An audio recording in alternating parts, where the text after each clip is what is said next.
السلام علیکم ورحمۃ اللہ۔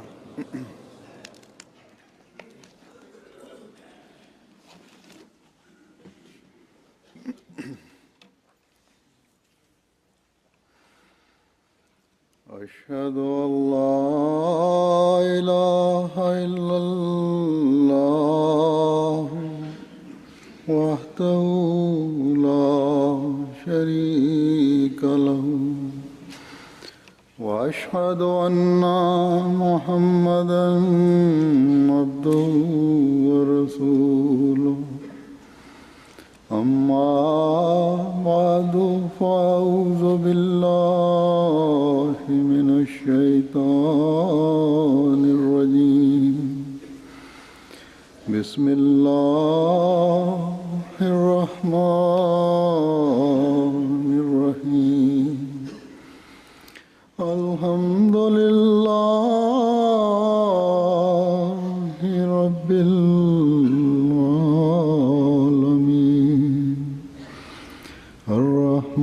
الرحمن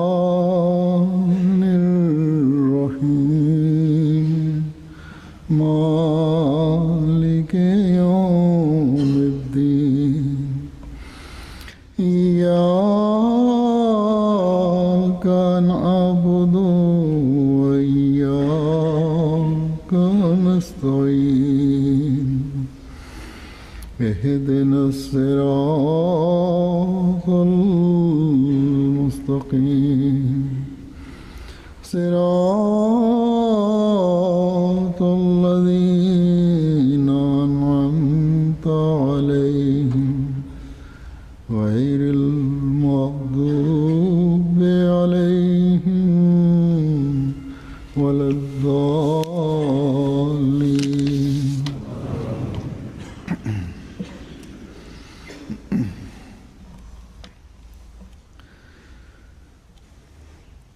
حضرت صلی اللہ علیہ وسلم کی قوت قدسی نے عرب کے رہنے والے مشرکین کی وہ کایا پلٹی کہ انہیں ایک خدا کی عبادت کرنے والا اور ہمہ وقت اس کے ذکر سے اپنی زبانوں کو ترک کرنے والا بنا دیا۔ ان لوگوں نے اپنے آقا و مطاع کی پیروی میں اپنی راتوں کو اللہ تعالیٰ کی عبادت کرتے ہوئے گزارنا شروع کر دیا۔ ان لوگوں نے جہاں اپنے حق میں حضرت صلی اللہ علیہ وسلم کی دعاؤں کی قبولیت کے نشان دیکھے، وہاں حضرت صلی اللہ علیہ وسلم کی پیروی میں خود بھی اپنی قبولیت کے نشانات دیکھے، اور یہی قبولیت کے نشانات اور اللہ تعالیٰ پر کامل ایمان تھا جس نے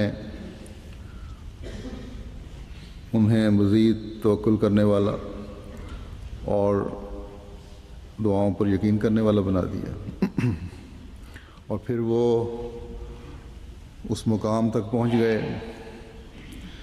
جہاں وہ ہر روز اللہ تعالیٰ کی قدرت کے نظارے دیکھتے تھے۔ حضرت صلی اللہ علیہ وسلم کی صحبت سے نے انہیں خدا تعالیٰ کی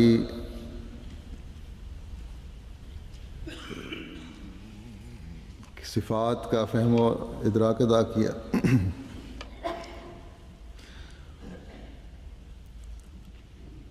ان کی ان عبادتوں نے اللہ تعالیٰ کو ان سے راضی کیا، اور وہ اپنے پیارے خدا سے اس طرح راضی ہوئے کہ دنیا کی ہر لالچ کو انہوں نے ٹھوکروں سے اڑا دیا، اور وہ لوگ بعد میں آنے والوں کے لیے ہدایت کا باعث بنے۔ انہوں نے حضرت صلی اللہ علیہ وسلم کے ذریعے سے خدا تعالیٰ سے یہ سند حاصل کی جس کا ایک روایت میں یہ ذکر ملتا ہے۔ حضرت عمر بن خطاب رضی اللہ تعالیٰ عنہ بیان کرتے ہیں کہ میں نے یہاں حضرت صلی اللہ علیہ وسلم کو یہ فرماتے ہوئے سنا، حضور نے فرمایا میں نے اپنے صحابہ کے اختلاف کے بارے میں اللہ تعالیٰ سے سوال کیا تو اللہ تعالیٰ نے میری طرف وحی کی کہ اے محمد تیرے صحابہ کا میرے نزدیک ایسا مرتبہ ہے جیسے آسمان میں ستارے ہیں، بعض سے روشن تر ہیں لیکن نور ہر ایک میں موجود ہے، بس جس نے تیرے کسی صحابی کی پیروی کی میرے نزدیک وہ ہدایت یافتہ ہوگا۔ حضرت عمر بن خطاب رضی اللہ تعالیٰ عنہ نے یہ بھی کہا کہ حضور صلی اللہ علیہ وسلم نے فرمایا کہ میرے صحابہ ستاروں کی طرح ہیں، ان میں سے جس کی بھی تم اقتداء کرو گے ہدایت پا جاؤ گے۔ بس ان روشن ستاروں نے دنیا کو ہدایت دی، ایک دنیا تک اسلام کا پیغام پہنچایا، ایک دنیا کو اپنے پیدا کرنے والے خدا کے قریب کیا۔ عرب سے باہر کی دنیا میں بھی یہ صحابہ گئے اور اللہ تعالیٰ پر توکل، ایمان اور دعاؤں سے ان کے ہاتھوں سے معجزے عمل میں آتے دنیا نے دیکھے۔ پھر جب بڑی بڑی طاقتوں نے جو ان ہدایت کی قندیلوں کو بجھانا چاہتی تھی، جو انہیں ختم کرنے کے درپے تھیں، انہوں نے جب ان سے ٹکر لی تو اللہ تعالیٰ سے دعائیں کرتے ہوئے اور اپنی دعاؤں کی قبولیت دیکھتے ہوئے انہوں نے جب مقابلہ کیا ان طاقتوں سے تو میدان پر میدان مارتے چلے گئے۔ اس کی ایک دو مثالیں یہاں پیش کرتا ہوں۔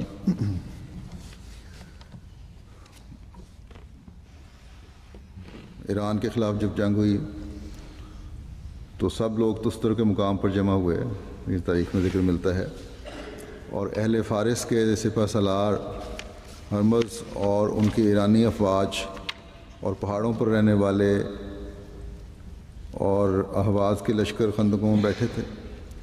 حضرت عمر رضی اللہ تعالیٰ عنہ نے ابو موسیٰ اشعری کو ان کی امداد کے لیے بھیجا اور اہل بصرہ پر حاکم بنا دیا اور باقی تمام علاقہ پر ابو صبرہ کو مقرر کیا۔ مسلمانوں نے کئی مہینے تک ان کا محاصرہ کیے رکھا، اکثر کو تحت کیا۔ اس محاصرے میں حضرت براء بن مالک جو حضرت انس بن مالک کے بھائی تھے شہید ہو گئے۔ ان کے بارے میں آتا ہے کہ انہوں نے 100 مرتبہ مبارزت کی تھی اور آخری بار شہید ہو گئے تھے۔ آپ ہی کی طرح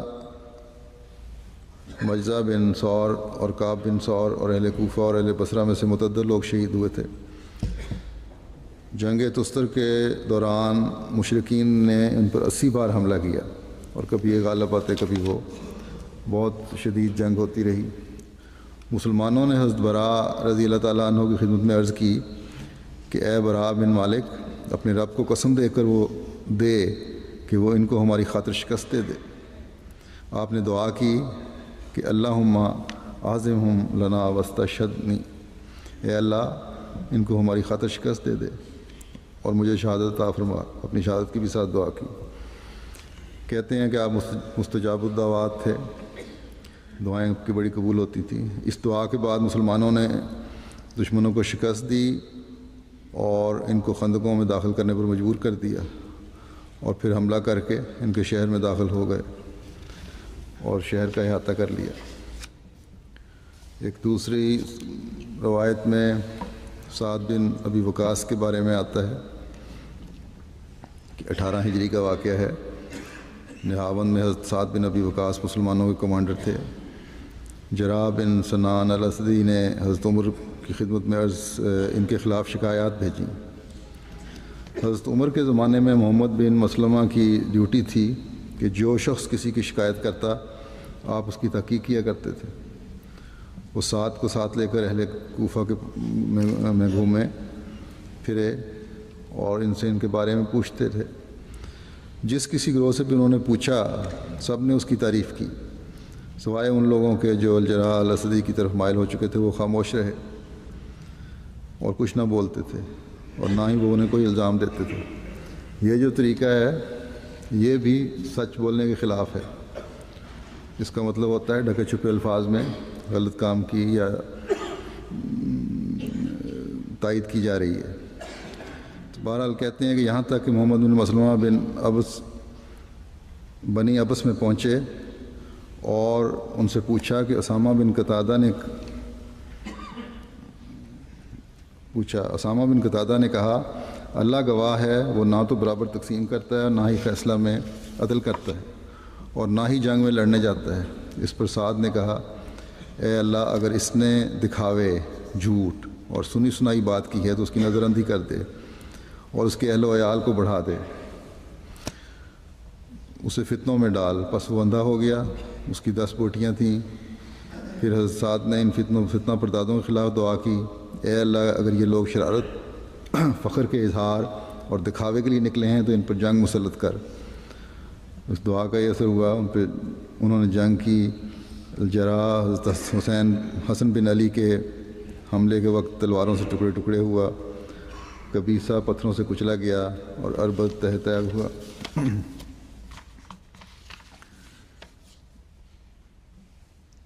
تو یہ ان دعاؤں کا اثر ہوتا تھا ان صحابہ کی۔ حضرت صلی اللہ علیہ وسلم کو اللہ تعالیٰ نے یہ بھی خوشخبری دی تھی کہ صرف یہی نہیں کہ یہ لوگ ہی ہیں جن پر میرے پیار کی نظر ہے، جو تیرے ارد گرد روشن ستاروں کی طرح چمک رہے ہیں، دنیا کی ہدایت کا موجب بن رہے ہیں، جن کی دعاؤں کو میں تیری وجہ سے قبولیت کا درجہ دیتا ہوں اور دوں گا۔ یہ تیرا چلایا ہوا سلسلہ ختم نہیں ہوگا، بلکہ اے محمد صلی اللہ علیہ وسلم میں تجھے خوشخبری دیتا ہوں کہ وآخرین منہم لما یلحقوا بہم وہو العزیز الحکیم، کہ تیری اتباع میں آخرین میں بھی ایک شخص مبعوث ہوگا جو بھی ان سے نہیں ملے، لیکن وہ مبعوث ہو کر تیری پیروی کی وجہ سے ان میں بھی ایک روحانی انقلاب پیدا کر دے گا۔ وہ بھی خارق عادت نشانات قبولیت دعا کے دکھائے گا اور اس کے ماننے والے بھی دعا کی قبولیت کے خارق عادت نشانات دکھائیں گے۔ آج ہم حضرت صلی اللہ علیہ وسلم کے غلام صادق کی جماعت میں ایسے بہت سے لوگ دیکھتے ہیں جن کو اللہ تعالیٰ نے قبولیت دعا کے نشانات دکھا کر دوسروں کے لیے اتمام حجت یا ہدایت یا ایمان میں زیادتی کا باعث بنایا۔ ایسی چند مثالیں یہاں پیش کرتا ہوں۔ پہلی مثال حضرت مولانا غلام رسول صاحب راجی کی ہے۔ کہتے ہیں موضع دھدرا میں جو ہمارے گاؤں سے جانب جنوب مغرب میں 1 کوس کے فاصلے پر واقع ہے، جب میں تبلیغ کے لیے جاتا تو وہاں کا ملا محمد عالم لوگوں کو میری باتیں سننے سے روکتا اور اس فتویٰ کفر کی جو مجھ پر لگایا گیا تھا جا بجا تشہیر کرتا۔ آخر اس نے موضع مذکور کے ایک مضبوط نوجوان جیون خان نامی کو، جس کا گھرانہ جتھے کے لحاظ سے بھی گاؤں کے تمام ذمہ داروں پر غالب تھا، میرے خلاف ایسا بھڑکایا کہ وہ میرے قتل کے درپے ہو گیا، اور میں پیغام بھجوایا کہ اگر تم اپنی زندگی چاہتے ہو تو ہمارے گاؤں کا رخ نہ کرنا ورنہ پچھتانا پڑے گا۔ میں نے جب یہ پیغام سنا تو دعا کے لیے نماز میں کھڑا ہو گیا اور خدا کے حضور گڑ گڑا کر دعا کی۔ تب اللہ تعالیٰ نے جیون خان اور ملا محمد عالم کے متعلق مجھے الہاماً بتایا کہ تبت یدا ابی لہب وتب ما اغنی عنہ مالہ وما کسب۔ اس القائے ربانی کے بعد مجھے دوسرے دن ہی اطلاع ملی کہ جیون خان شدید کلنج میں مبتلا ہو گیا ہے اور ملا محمد عالم ایک بد اخلاقی کی بنا پر مسجد کی امامت سے علیحدہ کر دیا گیا ہے۔ پھر کلنج کے دورے کی وجہ سے جیون خان کی حالت تو یہاں تک پہنچی کہ چند دنوں کے اندر وہ قوی ہیکل جوان مشت استخواں ہو کر رہ گیا، ہڈیوں کا ڈھانچہ بن گیا، اور اس کے گھر والے جب ہر طرح کی چارہ جوئی کر کے اس کی زندگی سے مایوس ہو گئے تو اس نے کہا میرے اندر یہ وہی کلہاڑیاں اور چھڑیاں چل رہی ہیں جن کے متعلق میں نے میاں غلام رسول راجے کی والوں کو پیغام دیا تھا۔ اگر تم میری زندگی چاہتے ہو تو خدا کے لیے اسے راضی کرو اور میرے گناہ معاف کراؤ، ورنہ کوئی صورت میرے بچنے کی نہیں۔ تو بہرحال کہتے ہیں ان کے رشتہ دار میرے پاس آئے اور ملا نے اس کو کافی روکا تھا، نہ جاؤ۔ گاؤں کے نمبردار کو ساتھ لے کر آئے، اس نے جواب دیا کہ مولوی صاحب کے متعلق کہ میاں صاحب اگرچہ ہماری برادری کے آدمی ہیں مگر ان کے گھرانے کی بزرگی کی وجہ سے آج تک ہمارا کوئی فرد ان کی چارپائی پر بیٹھنے کی ضرورت نہیں کرتا۔ میں تو ڈرتا ہوں کہ کہیں کسی قسم کی بات میں کوئی بے ادبی نہ ہو جائے۔ بہرحال آخرکار وہ نمبردار کو لے کر والد صاحب کے پاس گئے، ان کے مولوی صاحب کے، اور کہتے ہیں کہ میرے چچا میاں علم دین صاحب اور حافظ نظام دین صاحب کے ہمراہ پھر میرے پاس آئے، اور سروں سے سب نے رشتہ داروں نے پگڑیاں اتار کر میرے پاؤں پہ رکھ دیں اور چیخیں مار مار کر رونے لگے کہ آپ پگڑیاں آپ ہمارے سر پر رکھیں گے تو ہم جائیں گے، ورنہ آپ کے قدموں پر ہی دھری ہیں۔ یہ حالت دیکھ کر میرے والد اور چچا نے سفارش کی کہ ان کو معاف کر دو۔ آخر میں مان کر اپنی بزرگوں کی معیت میں ان لوگوں کے ساتھ دھدرا پہنچا۔ جیون خان نے جب مجھے آتے ہوئے دیکھا تو میری توبہ کہتے ہوئے میرے سامنے ہاتھ جوڑ دیا اور اتنا رویا اور چلایا کہ اس کی گریہ وزاری سے اس کے تمام گھر والوں نے بھی رونا پیٹنا شروع کر دیا۔ اس وقت عجیب بات یہ ہوئی کہ جیون خان جس علاقے کے طبیب لا علاج سمجھ کر چھوڑ گئے تھے، ہمارے پہنچتے ہی افاقہ محسوس کرنے لگا، اور جب تک ہم وہاں بیٹھے رہے وہ آرام سے پڑا رہا، مگر جب ہم گاؤں کی طرف واپس جانے لگے تو پھر اس کے درد میں وہی اضافہ ہو گیا۔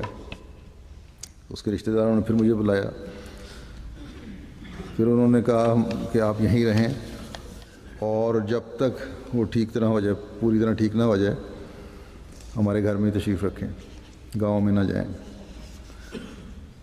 تو مولوی صاحب کہتے ہیں کہ ادھر مولا محمد عالم اور اس کے ہم نواؤں نے جب میری دوبارہ آمد کی خبر سنی تو جا بجا اس بات کا ڈھنڈورا پیٹنا شروع کر دیا کہ وہ مریض جسے علاقے بھر کے اچھے طبیب لا علاج بتا چکے ہیں اب لبے گور پڑا ہوا ہے، یہ مرزائی اسے کیا صحت بخشے گا۔ یہ واقعہ باتیں جب میرے کانوں میں پہنچیں تو میں نے جوش غیرت کے ساتھ خدا کے حضور جیون خان کی صحت کے لیے نہایت الہا اور توجہ سے دعا شروع کر دی۔ چنانچہ ابھی ہفتہ عشرہ بھی نہیں گزرا تھا کہ جیون خان کو خدا نے سیدنا حضرت مسیح موعود علیہ السلام کی اعجازی برکتوں کی وجہ سے دوبارہ زندگی عطا فرما دی اور وہ بالکل صحت یاب ہو گیا۔ اس کرشمہ قدرت کا ظاہر ہونا تھا کہ اس گاؤں کے علاوہ گرد و نواح کے اکثر لوگ بھی حیرت زدہ ہو گئے اور جا بجا اس کا چرچا کرنے لگے کہ آخر مرزا صاحب کوئی بہت بڑی ہستی ہیں جن کے مریدوں کی دعا میں اتنا اثر پایا جاتا ہے۔ اس کے بعد خدا تعالیٰ کی جلالی و قہری ہاتھ نے مولا محمد عالم کو پکڑا اور اس کی روح سیاہی اور رسوائی کے بعد اسے ایسے بھیانک مرض میں مبتلا کیا کہ اس کے جسم کا آدھا طولانی حصہ بالکل سیاہ ہو گیا اور اسی مرض میں اس جہان سے کوچ کر گیا۔ پھر ایک اور واقعہ بیان کرتے ہیں مولانا غلام رسول صاحب راجے کی کہ موضع جاموں بولا جو ہمارے گاؤں سے جانب شمال 2 کوس کے فاصلے پر واقع ہے، وہاں کے اکثر ذمہ دار ہمارے بزرگوں کے ارادت مند تھے۔ جب انہوں نے یہ جیون خان ساکن دودرا کی موجزانہ بیماری اور صحت یابی کا حال سنا تو ان میں سے خان محمد ذمہ دار میرے والد صاحب کے پاس حاضر ہوئے اور عرض کیا کہ میرا چھوٹا بھائی جان محمد عرصہ سے تپ کی عارضہ میں مبتلا ہے، آپ ادراہ نوازش میاں غلام رسول صاحب سے فرمائیں کہ وہ کچھ روز ہمارے گھر ٹھہریں اور جان محمد کے لیے دعا کریں تو اللہ تعالیٰ اسے بھی صحت عطا فرما دے۔ چنانچہ ان کی درخواست پر والد صاحب نے کے ارشاد میں وہاں چلا گیا، وضو کر کے نماز میں اس کے بھائی کے لیے دعا شروع کر دی۔ سلام پھیرتے ہی میں نے ان سے دریافت کیا کہ اب جان محمد کی حالت کیسی ہے؟ گھر والوں نے جواب دیا کہ بخار بالکل اتر گیا ہے اور کچھ بھوک کی حالت بھی محسوس ہوتی ہے۔ چنانچہ اس کے بعد چند دنوں کے اندر ہی اس کے کمزور ناتواں جسم میں طاقت آ گئی اور چلنے پھرنے لگ گیا۔ اس نشان کو فرماتے ہیں کہ اس نشان کو دیکھ کر اگرچہ ان لوگوں کے اندر احمدیت کے متعلق کچھ حسن ظنی پیدا ہوئی، مگر سیدنا حضرت مسیح موعود علیہ السلام کے حلقہ بیت میں کوئی شخص نہ آیا، جس کا نتیجہ یہ ہوا کہ اللہ تعالیٰ نے مجھے فرمایا کہ اس مریض کو جو صحت دی گئی ہے وہ ان لوگوں پر اتمام حجت کی غرض سے ہے، اور اگر انہوں نے احمدیت کو قبول نہ کیا تو یہ مریض اسی شعبان کے مہینے کی 28ویں تاریخ کی درمیانی شب قبر میں ڈالا جائے گا۔ چنانچہ میں نے بیدار ہوتے ہی قلم اور دوات منگوائی اور یہ الہام الہی کاغذ پر لکھا اور اسی گاؤں کے بعض غیر احمدیوں کو دے دیا اور انہیں تلقین کی کہ اس پیش گوئی کو تعین موت کے عرصے سے پہلے ظاہر نہ کریں۔ اس کے بعد میں نے سیدنا حضرت اقدس مسیح موعود علیہ السلام کی بارگاہ اقدس میں قادیان چلا آیا، یہیں رمضان مبارک کا مہینہ گزارا۔ خدا تعالیٰ کی حکمت کہ جب جان محمد بظاہر صحت یاب ہو گیا اور جا بجا اس معجزے کا چرچا ہونے لگا تو اسی مرض نے دوبارہ حملہ کیا اور وہ ٹھیک شعبان کی 19ویں رات، یہ غلطی ہے شاید میرا خیال پینٹ کی ہے، جو بھی 28 یا 19ویں جو بھی رات تھی، یا وہاں غلط ہے یہاں غلط ہے، اس دنیا فانی سے کوچ کر گیا۔ اور اس کے مرنے کے بعد جب ان غیر احمدیوں نے میری تحریر لوگوں کے سامنے رکھی تو ان کی حیرت کی کوئی انتہا نہ رہی، مگر افسوس ہے کہ پھر بھی ان لوگوں نے احمدیت کو قبول نہ کیا۔ بعض نشان دیکھتے ہیں پھر بھی اثر نہیں ہوتا۔ حضرت ماسٹر عبدالرحمٰن صاحب جو سکھ خاندان میں پیدا ہوئے تھے اور پھر حق کی تلاش کرتے ہوئے احمدی ہو گئے، احمدی ہونے کے بعد ان کو تبلیغ کا بھی بہت شوق تھا، گو کہ حضرت مسیح موعود علیہ السلام کے صحابہ تبلیغ کا کوئی موقع حاصل نہ جانے دیتے تھے، لیکن سردار عبدالرحمٰن صاحب کو غیر معمولی توجہ تھی تبلیغ کی طرف۔ اس کی ایک وجہ تھی جس کا ذکر یوں ملتا ہے کہ اللہ تعالیٰ نے آپ کو بتایا کہ آپ کی بقیہ عمر کی مدت کتنی رہ گئی ہے۔ جب یہ مدت پوری ہونے کے قریب آئی تو ماسٹر صاحب نے اللہ تعالیٰ کے حضور دعا کی، بڑے گڑ گڑائے روئے کہ یا الہی ابھی تو میرے بچوں کی تعلیم و تربیت مکمل نہیں ہوئی، بہت سی ذمہ داریاں میرے سپرد ہیں، میرے سر پر ہیں، میری عمر میں اضافہ فرمایا جائے۔ کہتے ہیں کہ ابھی 2 میٹھی دعا میں گزرے ہوں گے کہ آپ کو الہام ہوا وَأَمَّا مَا يَنْفَعُ النَّاسَ فَيَمْكُثُ فِي الْأَرْضِ، یعنی اللہ تعالیٰ ان لوگوں کی عمر میں اضافہ کر دیا کرتا ہے جو لوگوں کے لیے نافع وجود بن جائیں۔ جس پر آپ نے سوچا کہ اللہ تعالیٰ کو تبلیغ احمدیت بہت پسند ہے، اس لیے آپ نے تبلیغی اشتہارات شائع کیے اور روزانہ تبلیغ کرنے لگے، اور پہلی بار جو مدت بتائی گئی تھی اس سے کئی سال زیادہ گزر گئے۔ تو بہرحال جیسا کہ میں نے کہا کوئی موقع یہ لوگ ہاتھ سے جانے نہیں دیتے تھے، اس طرف ہر احمدی کو ہمیں توجہ کرنی چاہیے۔ اپنی قبولیت دعا کے ضمن میں ایک واقعہ وہ لکھتے ہیں کہ 1908 میں جب میں سینٹرل ٹریننگ کالج لاہور میں زیر تعلیم تھا تو میرے ساتھ ہندو مسلمان اور 4-5 عیسائی بھی تھے، SB کلاس میں ٹریننگ حاصل کرتے تھے۔ تو ان میں ایک پٹھان لڑکا یوسف جمال الدین اور ایک مشن اسکول کا ہیڈ ماسٹر تھا، یہ عیسائی ہو گیا تھا۔ تو ان عیسائیوں نے مجھے اسرانہ پر بلایا اور کہا، چائے کی دعوت پر بلایا اور کہا کہ آپ نے اچھا کیا کہ سکھوں کا مذہب ترک کر کے اسلام اختیار کیا، اب ایک قدم اور آگے بڑھائیں اور عیسائی بن جائیں، ٹرینڈ ہو کر آپ کو مسلمان کیا تنخواہ دیں گے، ہم تو یہاں سے فارغ ہوتے ہی 300 پر متعین ہو جائیں گے، مسلمانوں سے آپ کو 40-50 روپے ملیں گے یا زیادہ سے زیادہ 100 روپے مل جائے گا۔ تو میں نے انہیں کہا کہ میں زندہ خدا کا شائق ہوں، اگر تم زندہ خدا سے میرا تعلق جوڑ دو تو میں عیسائی ہو جاتا ہوں۔ یوسف جمال الدین نے پوچھا کہ زندہ خدا سے کیا مراد ہے؟ کہتے ہیں میں نے کہا کہ انجیل میں لکھا ہے کہ دروازہ کھٹکھٹاؤ تو کھولا جائے گا، ڈھونڈو تو خدا کو پاؤ گے۔ اور قرآن کریم میں بھی لکھا ہے کہ بحالت اضطرار دعا کی جائے تو اللہ تعالیٰ جواب دیتا ہے۔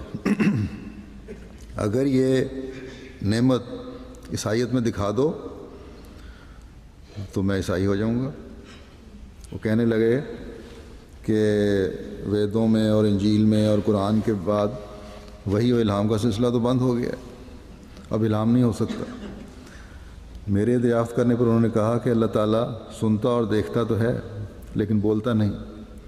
کہتے میں نے کہا کہ جو ذات سنتی اور دیکھتی ہے وہ بول بھی سکتی ہے۔ میں نے کہا کہ ابھی اس مجلس میں مجھے الہام ہو گیا، وہاں بیٹھے بیٹھے ہی حضرت ماسٹر عبد الرحمن صاحب کو الہام ہو گیا کہ پہلا سوال بتا دیا گیا، پہلے سوال بتا دیا جائے گا۔ تو طلباء نے کہا کہ ہم نے تو نہیں سنا۔ اس پر یہ کہتے ہیں کہ میں نے انہیں کہا کہ تمہارا خون خراب ہو گیا ہے، اسے قادیان سے درست کرا لو تو تم کو بھی الہام کی آواز سنائی دے گی۔ کہتے ہیں دوسرے تیسرے دن میں لیٹا تھا، تکیے پر سر رکھتے ہی کشفی حالت طاری ہو گئی اور مجھے ریاضی کا حساب کا پرچہ سامنے دکھایا گیا، لیکن مجھے پہلا سوال ہی کہتے ہیں یاد رہا۔ امتحانوں میں وہ سوال جو میں نے لڑکوں کو بتا دیا تھا وہ آ گیا۔ یہ دیکھ کر جہاں باقی حیرت میں ڈوب گئے، ایک شخص عبدالحمید ایم اے جو تھے کسی جگہ کے ہیڈ ماسٹر ٹریننگ کے لیے آئے ہوئے تھے، جو دہریہ تھا اس کے متعلق کہتے ہیں، وہ یہ بات سن کے کہتے ہیں کہ اللہ تعالیٰ کی ہستی کا قائل ہو گیا۔ کسی نے کہا کہ یہ اتفاق ہوا ہے، آخر بحث چلتی رہی۔ پھر سب نے کہا کہ کوئی اور امر غیب دکھاؤ۔ اس پر میں نے کہا اچھا میں دعا کرتا ہوں، اللہ تعالیٰ قادر ہے، کوئی اور غیب دکھا دے۔ کہتے ہیں انہی دنوں مجھے الہام ہوا، بچہ ہے بچی نہیں ہے۔ ان دنوں میں کہتے ہیں کہ میرے گھر میں ولادت ہونے والی تھی، تو ان لڑکوں نے جو دوسرے تھے عیسائی ہندو وغیرہ غیر احمدی، انہوں نے صوفی غلام محمد صاحب کے ذریعے جو وہاں پڑھتے تھے، ان کی بیوی کے ذریعے سے قادیان سے میرے گھر کے حالات پتہ کروائے، تو پتہ چلا کہ میرے گھر میں ولادت ہونے والی ہے۔ چنانچہ 2-3 ماہ بعد ان کی بیوی کا خط آیا کہ سردار عبد الرحمن صاحب کے ہاں لڑکا پیدا ہوا ہے۔ کہتے ہیں اس پر میں نے ان سب کی دعوت کی اور انہوں نے کہا کہ اگر تم گرجے یا مندر یا ٹھاکر دوارے میں جا کر پوجا پاٹ کرتے رہو اور وہاں سے کوئی جواب نہ آئے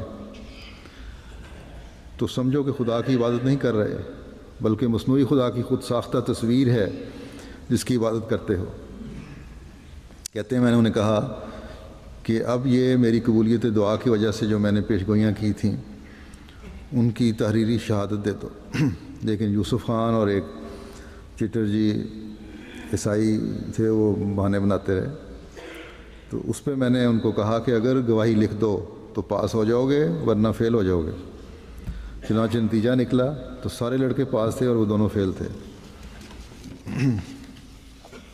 حضرت ماسٹر عبد الرحمن صاحب کی قبولیت کی دعا کے بارے میں ایک مولوی عبدالرحیم صاحب عارف مبلغ ہیں، وہ بیان کرتے ہیں کہ ہماری جماعت میں ماسٹر صاحب پڑھا رہے تھے تو ایک خط آنے پر بڑے فکر مند ہو گئے اور ٹہلنے لگے، پھر ایک کھڑکی کی طرح منہ کر کے دعا کرنے لگے۔ تو میرے دریافت کرنے پر فرمایا کہ بتاؤں گا ایک مشکل میں پڑ گیا ہوں، تم بھی دعا کرو۔ چنانچہ چند گھنٹے کے بعد آپ نے مجھے دفتر میں بلایا، ڈاکیہ ایک منی آرڈر لایا ہوا تھا۔ فرمایا کہ عزیز بشیر احمد کا مونگ رسول سے خط آیا ہے، ان کے بیٹے تھے سردار بشیر احمد، پڑھتے تھے مونگ میں، کہ آپ نے خرچ نہیں بھیجا، مجھے تکلیف ہے۔ اور کہتے ہیں ماسٹر صاحب کہ مجھے کہیں سے روپے آنے کی مجھے امید نہیں تھی، میں نے دعا کی تھی کہ اے اللہ تو رازق ہے، بچہ پردیس میں ہے، میرے پاس رقم نہیں، تیرے پاس بے انتہا خزانے ہیں، تو کوئی سامان کر دے۔ چنانچہ اللہ تعالیٰ نے اپنے فضل سے یہ سامان کر دیا، تھوڑی دیر بعد ان کو پیسوں کا انتظام ہو گیا۔ قبولیت دعا کے ضمن میں حضرت مولانا شیر علی صاحب کی دعا سے امتحان میں کامیابی کا بھی ایک عجیب ذکر ملتا ہے۔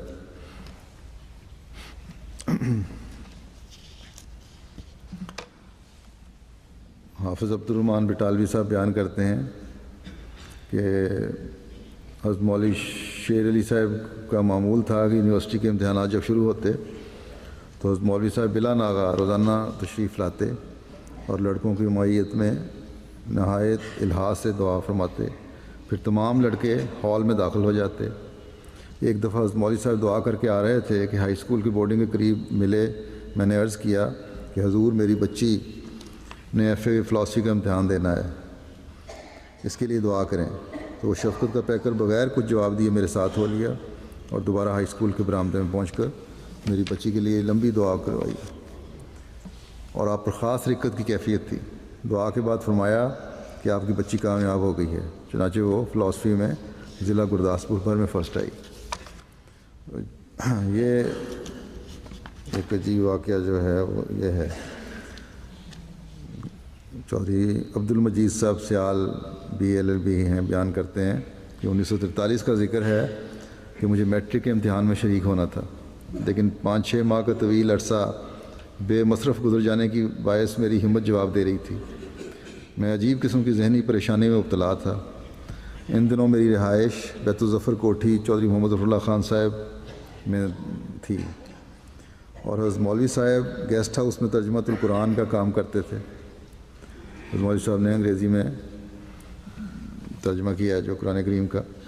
حضرت مولوی صاحب کے ساتھ قرابت نیز مہربانی اور تلطف کے تعلق کے خاص کی وجہ سے ان کو میرے تمام حالات کا بخوبی علم تھا۔ آپ چاہتے تھے کہ میں میٹرک کے امتحان میں ضرور شریک ہوں، چنانچہ آپ کی ہمت دلانے پر میں نے لیٹ فیس کے ساتھ داخلہ بھیج دیا۔ آپ نے مجھے تاکید فرمائی کہ جب پہلا پرچہ ہو جائے تو مجھے بتانا ہے کیسا ہوا ہے، میں انشاءاللہ دعا کروں گا، تم بغیر کسی فکر کے دل جمی کے ساتھ امتحان دیتے جاؤ۔ جب میں انگلش کا پرچہ دے کر آیا تو نہایت مایوسی کے لہجے میں حضرت مولوی صاحب سے ذکر کیا کہ صرف 2-4 نمبر کا پرچہ کر سکا ہوں۔ آپ اس وقت اپنے گھر کے چبوترے پر تشریف فرما تھے۔ میری کارگزاری سن کر مسکرائے اور فرمایا، میں نے تمہارے لیے خاص دعا کی ہے، مجھے بتایا گیا ہے کہ مجید کو کہو کہ پرچوں پر رول نمبر تو لکھائے، باقی ذمہ داری ہم لے لیں گے۔ نیز یہ بھی فرمایا کہ جب تک نتیجہ نہ نکلے اس بات کا کسی سے ذکر نہ کریں۔ کہتے ہیں کہ یہ حقیقت ہے کہ میرے تمام پرچے نہایت خراب ہوئے تھے، جن میں سے کسی ایک میں بھی کامیابی کی امید نہیں تھی، لیکن میری حیرانی کی حد نہ رہی جب میٹرک کا نتیجہ نکلا تو میں 444 نمبر لے کر سیکنڈ ڈویژن میں پاس کامیاب ہو گیا تھا۔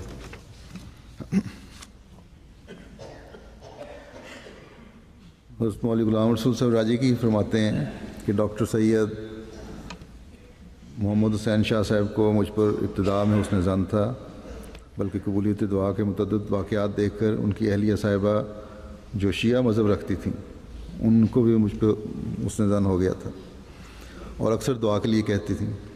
ایک دفعہ ان کا چھوٹا لڑکا بشیر حسین بعمر 6-7 سال سخت بیمار ہو گیا۔ ڈاکٹر صاحب نے خود بھی توجہ سے ان کا علاج کرتے تھے اور دوسرے ماہر ڈاکٹروں اور طبیبوں سے بھی اس کے علاج کے لیے مشورہ کرتے تھے، لیکن بچے کی بیماری دن بدن بڑھتی چلی گئی، یہاں تک کہ ایک دن اس کی حالت اس قدر نازک ہو گئی کہ ڈاکٹر صاحب اس کی صحت سے بالکل مایوس ہو گئے، اور یہ دیکھتے ہوئے کہ اس کا وقت نزا آ پہنچا ہے، گورکنوں کو قبر کھودنے کے لیے کہنے کے واسطے اور دوسرے انتظامات کے لیے باہر چلے گئے۔ اس نازک حالت میں ڈاکٹر صاحب کی اہلیہ نے بڑے عجز و انکسار سے اور چشم اشک بار سے بڑے روتے ہوئے مجھے بچے کے لیے دعا کے واسطے کہا۔ میں ان کے الہا اور عاجزی سے بہت متاثر ہوا اور میں نے پوچھا کہ رونے کی آواز کہاں سے آ رہی ہے۔ انہوں نے بتایا کہ بعض رشتہ دار عورتیں اندر بشیر کی مایوس کن حالت کے پیش نظر اظہار غم و الم کر رہی ہیں۔ میں نے کہا کہ میں دعا کرتا ہوں، لیکن اس شرط پر کہ آپ سب بشیر کی چارپائی کے پاس سے دوسرے کمرے میں چلی جائیں اور بجائے رونے کے اللہ تعالیٰ کے حضور دعا میں لگ جائیں، اور بشیر حسین کی چارپائی کے پاس جائے نماز بچھا دیجیے تب میں نماز میں اور دعا میں مشغول ہو جاؤں۔ تو بشیر حسین کی والدہ نے اس کی تعمیل کی۔ کہتے ہیں مجھے اس وقت سیدنا حضرت خلیفۃ المسیح اول کا بیان فرمودہ قبولیت دعا کا گری یاد آ گیا، اور کمرے سے باہر نکل کر کیلیاں والی سڑک کے کنارے جا کھڑا ہوا اور ضعیف اور بوڑھی غریب عورت کو جو وہاں سے گزر رہی تھی آواز دے کر بلایا اور اس کی جھولی میں 1 روپیہ ڈالتے ہوئے اسے صدقہ کو قبول کرنے اور مریض کے لیے جن کے واسطے صدقہ دیا تھا دعا کرنے کے لیے درخواست کی۔ اس کے بعد میں فوراً مریض کے کمرے میں واپس آ کر نماز و دعا میں مشغول ہو گیا اور سورہ فاتحہ کے لفظ کو خدا تعالیٰ کی خاص توفیق سے حاصل شفا کے لیے رقت اور تضرع سے پڑھا۔ اس وقت میری آنکھیں اشکبار اور دل رقت اور جوش سے بھرا ہوا تھا، اور ساتھ ساتھ ہی مجھے محسوس ہو رہا تھا کہ اللہ تعالیٰ اپنی شان کریمانہ کا جلوہ ضرور دکھائے گا۔ کہتے ہیں کہ پہلی رکعت میں نے سورہ یاسین پڑھی اور رکوع و سجود میں بھی دعا کرتا رہا۔ جب میں ابھی سجدے میں ہی تھا کہ بشیر حسین چارپائی پر اٹھ کر بیٹھ گیا اور کہنے لگا کہ میرے شاہ جی کہاں ہیں، میری ماں کہاں ہے؟ میں نے اس کو آواز سے سمجھ لیا کہ دعا کا تیر نشانے پر لگ چکا ہے، اور باقی نماز اختصار سے پڑھ کر سلام پھیرا۔ میں نے بشیر حسین سے پوچھا کیا بات ہے؟ اس نے کہا میں نے پانی پینا ہے۔ اتنے میں بشیر کی والدہ آئیں اور کمرے کے باہر سے ہی کہنے لگیں کہ مولوی صاحب آپ کس سے باتیں کر رہے تھے؟ میں نے کہا کہ اندر آئیں دیکھیں۔ جب وہ پردہ کر کے کمرے میں آئیں تو کیا دیکھتی ہیں کہ عزیز بشیر چارپائی پر بیٹھا ہے اور پانی مانگ رہا ہے۔ تب انہوں نے اللہ کا بہت شکر کیا اور بچے کو پانی پلایا۔ حضرت ڈاکٹر سید عبدالستار شاہ صاحب کے بارے میں ایک بابا اندر صاحب تھے، ان کے قریبی وہاں ملازم تھے۔ وہ لکھتے ہیں کہ ایک دفعہ گھوڑے سے گرنے کی وجہ سے دائیں کلائی ٹوٹ جانے سے بیماری کی وجہ سے بیمار تھے شاہ صاحب، تو کورٹ سے بار بار سمن آنے پر آتے تھے، کسی گواہی کے لیے آتے ہوں گے، تو ڈپٹی کیشو داس کی عدالت میں مقدمہ تھا، شہادت کے لیے حاضر ہونا تھا، ٹھیک ہے۔ تو مجسٹریٹ نے یہ سمجھ کر کہ آپ آمدن حاضری سے گریز کر رہے ہیں، سول سرجن سیالکوٹ کی معرفت حاضری کا حکم نامہ بھجوایا اور ناراضگی کا اظہار کیا۔ سول سرجن کے تاکیدی حکم پر آپ کو مجبوراً حاضر ہونا پڑا۔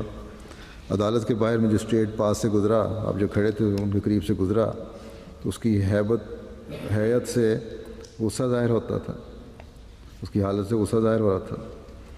آپ نے مجھے کہا کہ ڈپٹی صاحب خفا معلوم ہوتے ہیں، خوف ہے کہ مجھ پر ناپسندیدہ جرح کر کے میری خفت نہ کریں، یعنی بلا وجہ مجھے طنزیہ فکروں سے شرمندہ کرنے کی کوشش نہ کریں، اس لیے وضو کے لیے پانی لاؤ تاکہ عدالت کی طرف سے آواز پڑھنے سے پہلے میں اللہ تعالیٰ کے حضور دعا کر لوں۔ چنانچہ آپ نے نہایت خشوع و خضوع سے نفل ادا کیے۔ آپ کمرہ عدالت میں داخل ہوئے تو مجسٹریٹ نے اپنا سر پکڑ لیا اور ریڈر کو کہا کہ میرے سر میں شدید درد شروع ہو گیا ہے، میں پچھلے کمرے میں آرام کرتا ہوں، تم ڈاکٹر صاحب کی شہادت قلم بند کر لو۔ ڈاکٹر صاحب کی شہادت پر ریڈر دستخط کرانے گیا تو مجسٹریٹ نے کہا کہ ڈاکٹر صاحب کے خرچے کا کاغذ بھی تیار کر لو، اور کمرہ عدالت میں آ کر دونوں پر دستخط کر دیے اور خرچہ دلا کر جانے کی اجازت دے دی۔ باہر آ کر ڈاکٹر صاحب نے مجھے کہا اندر دیکھو، اسلام کا خدا، اس کی نصرت اور معجزات کیا عجیب شان رکھتے ہیں۔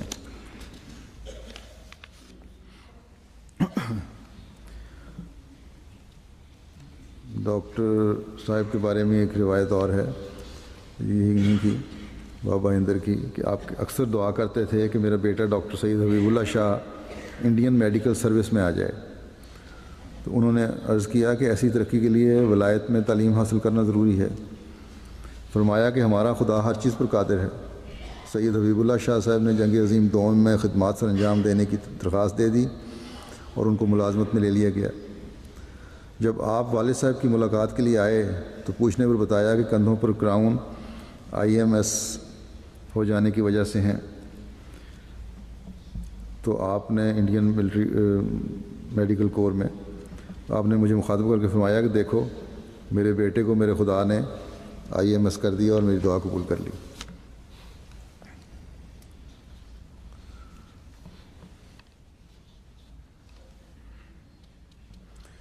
ڈاکٹر سید عبدالستار شاہ صاحب کے بارے میں مشہور تھا، ایک کہتے ہیں ایک حکیم محمد امین صاحب نے لکھا ہے، ایک غیر احمدی نے ایک احمدی لڑکی کی تدفین کے موقع پر عبدالستار شاہ صاحب کی بہت دعائیں دینے لگے۔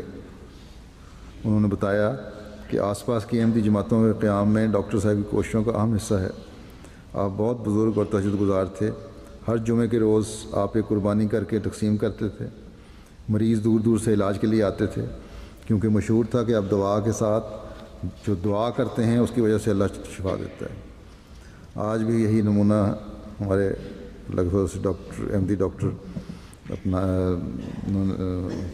دکھاتے ہیں، اور دکھانا بھی چاہیے، کیونکہ شافی تو اللہ تعالیٰ کی ذات ہے، اس لیے اس شافی خدا سے ہمیشہ چمٹے رہنا چاہیے۔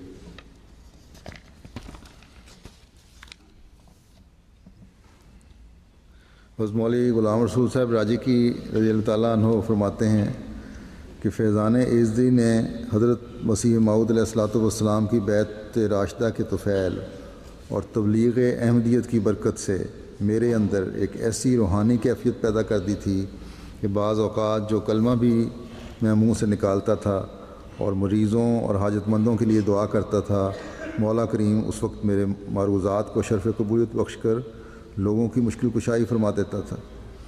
چنانچہ ایک موقع پر جب میں موضع سعد اللہ پور گیا تو میں نے چودھری اللہ داد صاحب کے، جو چودھری عبداللہ خان نمبردار کے برادر زادے تھے اور ابھی احمدیت سے مشرف نہ ہوئے تھے، مسجد کی ایک دیوار کے ساتھ بیٹھے ہوئے دیکھا کہ وہ بے طرح دمہ کے شدید دورے میں مبتلا تھے اور سخت تکلیف کی وجہ سے نڈھال ہو رہے تھے۔ میں نے وجہ دریافت کی تو انہوں نے بتایا کہ مجھے 25 سال پر پرانا دمہ ہے، جس کی وجہ سے زندگی دوبھر ہو گئی ہے۔ میں نے علاج معالجہ کی نسبت پوچھا تو انہوں نے کہا کہ دور دور کے قابل طبیبوں اور ڈاکٹروں سے علاج کروا چکا ہوں، مگر انہوں نے اس بیماری کا موروثی اور مزمن ہونے کی وجہ سے لا علاج قرار دیا ہے، اس لیے میں اب اس کے علاج سے مایوس ہو چکا ہوں۔ میں نے کہا کہ حضرت صلی اللہ علیہ وسلم نے تو کسی بیماری کو لکل دائن دوا کے فرمان سے لا علاج قرار نہیں دیا، آپ اسے لا علاج سمجھ کر مایوس کیوں ہوتے ہیں؟ کہنے لگے اب مایوسی کے سوا اور کیا چاہ رہا ہے؟ میں نے کہا کہ ہمارا خدا تو فعال لما یرید ہے، اس نے فرمایا ہے کہ لا تیأسوا من روح اللہ ومن یأس من روح اللہ الا القوم الکافرون، یعنی یاس اور کفر تو اکٹھے ہو سکتے ہیں لیکن ایمان اور ریاض اکٹھے نہیں ہو سکتے، اس لیے آپ نا امید نہ ہوں اور ابھی پیالے میں تھوڑا سا پانی منگوائیں، میں آپ کو دم کر دیتا ہوں۔ چنانچہ اس وقت انہوں نے پانی منگوایا اور میں نے خدا تعالیٰ کی صفت شافی سے استفادہ کرتے ہوئے اتنی توجہ سے اس پانی پر دم کیا کہ مجھے خدا تعالیٰ کی اس صفت کے فیوز سورج کی کرنوں کی طرح اس پانی پر برستے ہوئے نظر آئے۔ اس وقت مجھے یقین ہو گیا کہ اب یہ پانی افضال ایزدی اور حضرت مسیح پاک علیہ السلام کی برکت سے مجسم شفا بن چکا ہے۔ چنانچہ جب میں نے یہ پانی چودھری اللہ داد کو پلایا تو آن کی آن میں ان کا دمہ دور ہو گیا اور پھر اس کے بعد کبھی انہیں یہ عارضہ نہیں ہوا۔ حالانکہ اس واقعے کے بعد چودھری صاحب تقریباً 15-16 سال تک زندہ رہے، اور اسی نشان کی وجہ سے اللہ تعالیٰ نے چودھری صاحب موصوف کو احمدیت بھی نصیب فرمائی اور خدا کے فضل سے مخلص احمدی مبلغ بن گئے۔ مولوی عبدالقادر صاحب مولوی محب الرحمان صاحب کا ایک واقعہ بیان کرتے لکھتے ہیں کہ آخری عمر میں آپ بہت بیمار ہوئے، ڈاکٹروں نے کہہ دیا کہ پھیپھڑے بالکل گل چکے ہیں، چند یوم کے مہمان ہیں۔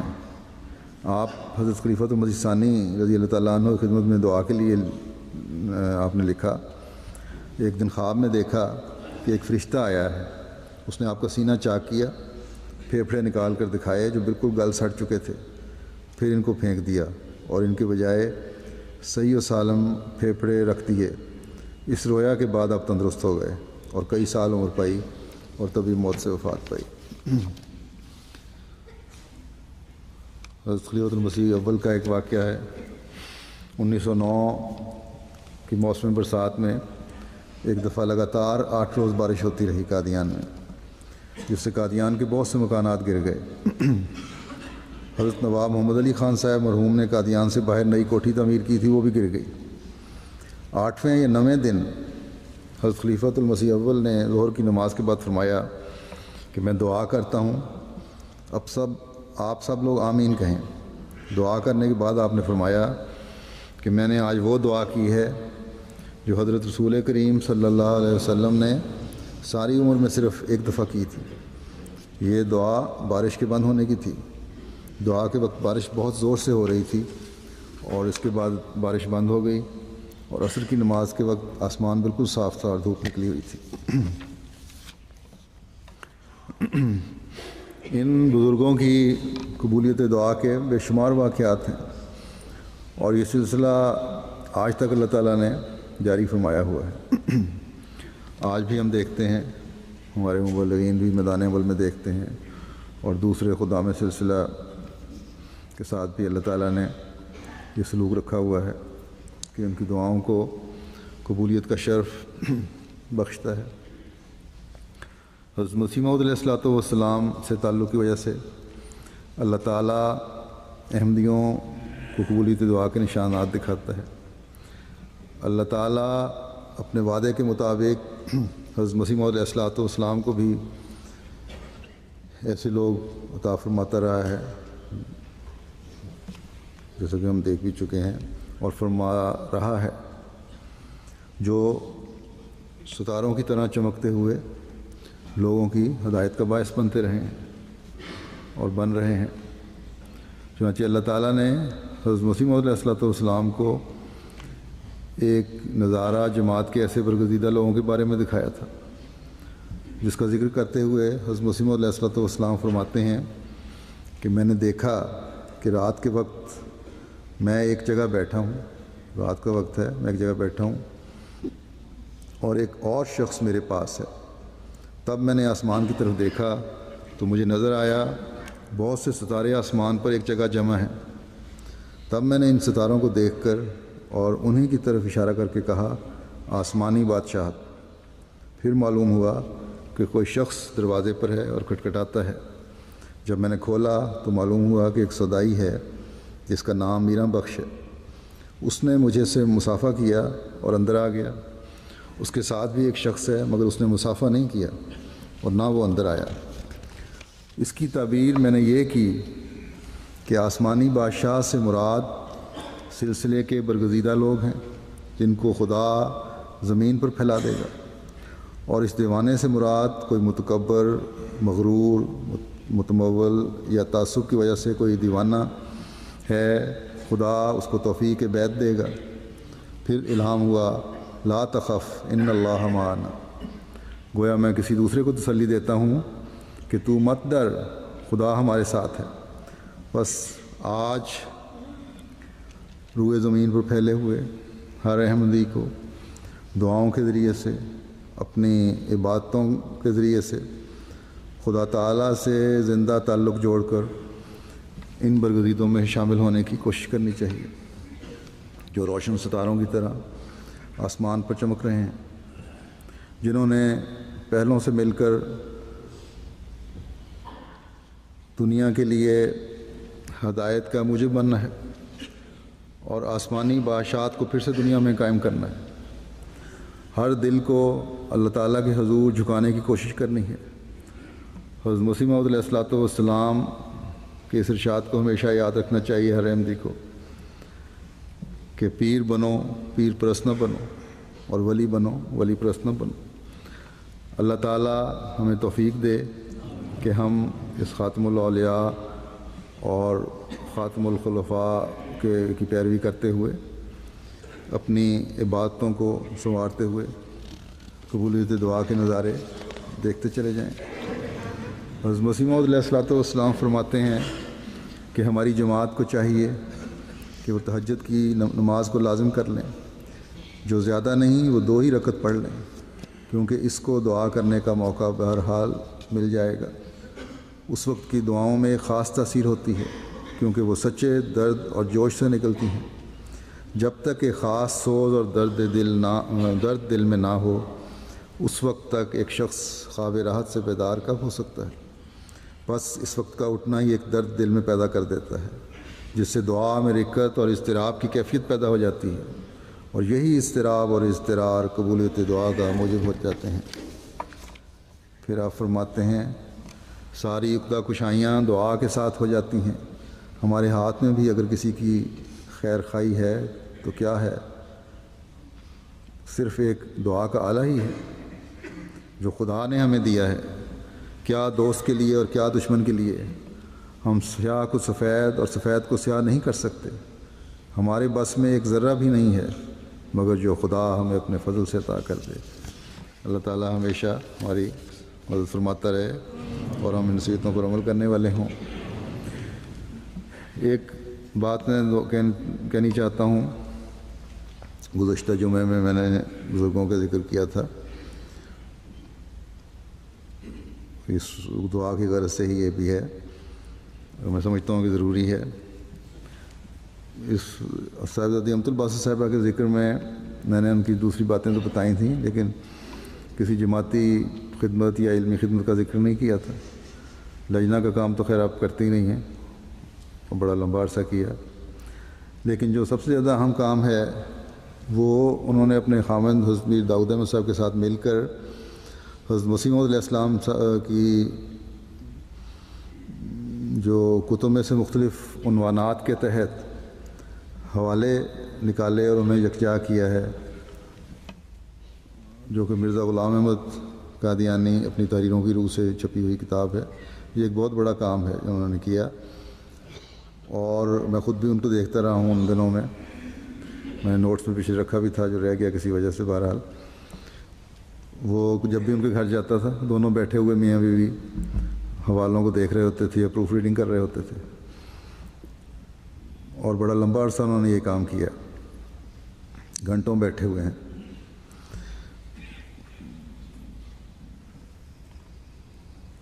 اب یہ ایک ایسا کام ہے جس سے کسی بھی موضوع پر فوری حوالہ بھی حضرت مسیح علیہ السلام کا مل جاتا ہے کافی حد تک، اور وہاں جہاں یہ چیز ہوتی ہے وہاں حضرت مسیح علیہ السلام کی کتب پڑھنے کی طرف بھی توجہ ہو جاتی ہے۔ میر داؤد احمد صاحب نے جو پہلے پیش لفظ لکھا ہے اس میں یہ ذکر بھی کیا ہے اس طرح ان کے بارے میں، صاحبزادی امت الباسط کی بیگم کے بارے میں، کہ میرا دل اپنی رفیقہ حیات کے لیے ممنوعیت کے جذبات سے لبریز ہے، جنہوں نے اقتباسات کی تلاش، نقل، تصحیح اور پھر پڑھنے میں بڑے حوصلے اور محنت سے میرا ہاتھ بٹایا۔ تو اللہ تعالیٰ ان دونوں پر اپنے پیار کی نظر رکھے، کیونکہ اس کی اہمیت کے پیش نظر بہت اہم کام کیا ہے انہوں نے۔ حضرت خلیفۃ المسیح ثالث رحمہ اللہ تعالیٰ نے حضرت چودھری ظفر اللہ خان صاحب کو بھی فرمایا تھا کہ اس کا ترجمہ کریں، جو کہ انہوں نے ایسنس آف اسلام کے نام سے پھر انگریزی میں ترجمہ کیا۔ 2 جلدیں ان کی زندگی میں شائع ہو گئیں، اور 2 بعد میں اب چھپنی ہیں، اور مزید ابھی چھپنی ہیں، کیونکہ ابھی بھی جو حوالے ان دونوں میاں بیوی نے اکٹھے کیے تھے وہ انگریزی میں اس کی پوری ٹرانسلیشن تمام عناوین کو ابھی تک کور نہیں کیا جا سکا 4 جلدوں کے باوجود۔ تو یہ بہت بڑا کام تھا، کیونکہ اس سے لوگوں کو شوق پیدا ہو رہا ہے۔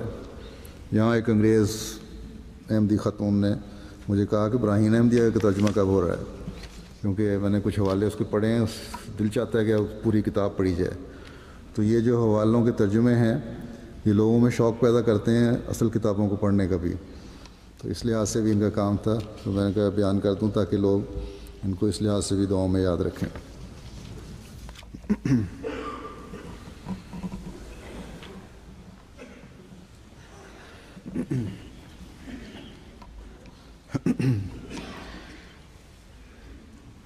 الحمد للہ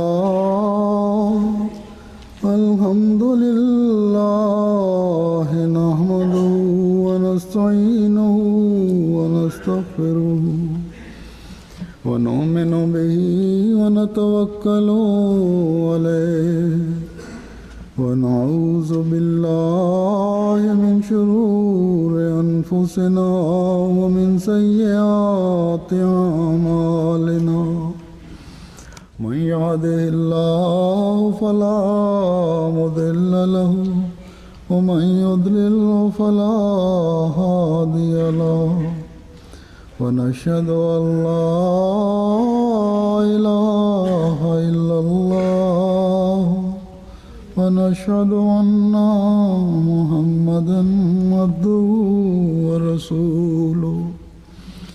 عباد الله رحمكم الله، إن الله يأمر بالعدل والإحسان وإيتاء ذي القربى وينهى عن الفحشاء والمنكر والبغي يعظكم لعلكم تذكرون اذكروا الله يذكركم وادعوه يستجب لكم ولذكر الله أكبر.